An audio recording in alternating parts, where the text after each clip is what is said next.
इनमें से कुछ लोग कहते हैं कि देखिए ये तो जन्म से निर्धारित होता है। अगर किसी आपको ये दुख है कि कोई शूद्र जो है वो उसको इस समय पे नहीं मिला, किसी बच्चे को प्राप्त नहीं हुआ, तो हम हमारा कहना है हमारे तो हिंदू धर्म में पुनर्जन्म होता है, तो वो जो शूद्र का बच्चा है वो जब अगले जन्म में जब वो अगर उसके अच्छे कर्म होंगे तो अगले जन्म में वो ब्राह्मण का बच्चा होकर वो सारे अधिकार पुनः प्राप्त कर लेगा, इसलिए तो कोई समस्या नहीं है। ऐसे लोगों को क्या कहा जाए, मतलब इतने संवेदनहीन लोग ये हैं। इनसे कोई कहे कि अच्छा फिर जो आरक्षण के ऊपर रोना धोना करते हो, या किसी ने SC ST एट्रोसिटी एक्ट लगा दिया आपके ऊपर, तो वो भी आपके पुनर्जन्म में अगले जन्म में धुल जाएगा, वो चिंता मत करो, ये भी आपका प्रारब्ध है। जैसे आप किसी शूद्र को, सो कॉल्ड शूद्र को आप कह रहे हो कि तू मंदिर में मत घुस, तू जनेऊ मत पहन, तेरे को ये अधिकार नहीं है, क्योंकि तेरे को ये अधिकार अगले जन्म में मिल जाएगा, क्योंकि ये जो सब तेरे साथ हो रहा है तो तेरे कर्मों के अनुसार हुआ है। तो अगर आपके ऊपर किसी ने एट्रोसिटी एक्ट डाल दिया है, आपको यदि आपकी नौकरी किसी ने आरक्षण के द्वारा मार ली है, तो वो भी तो आपके कर्मों के अनुसार हुआ है ना, तो आप उसमें भी वो आपकी नौकरी अगले जन्म में लग जाएगी, आपका एट्रोसिटी एक्ट अगले जन्म में छूट जाएगा। क्या आप ऐसा समझते हो?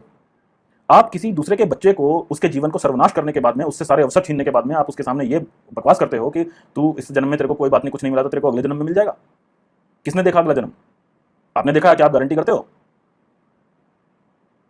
और फिर वही बात आपको कोई कहे, आपको कोई 10 जूते मार के कहे कि नहीं नहीं ये तो आपने, क्योंकि आपके कर्म का सिद्धांत है तो आपको जूते पड़ने ही थे इसलिए आपको पड़ गए, उसके बाद में रोते रहो। उसके बाद में आप एक दलित, आप एक उस छोटे बच्चे को आप बोल रहे हो कि ये जो तेरे साथ हो रहा है कर्म का सिद्धांत है, उसको सहायता करने के स्थान पे आप बोल रहे हो ये तो तू अपने कर्मों से डिजर्व करता है। और फिर जो आपके इतने जूते पड़ते हैं, आपकी इतनी पिटाई होती है, आपके आरक्षण से आपकी नौकरी जाती है, आपकी नौकरी, आपके बच्चे की नौकरी नहीं लग रही है, उसके ऊपर आपका बहुत रोना धोना चलता है, उसमें भी आप कर्मफल सिद्धांत को मानिए।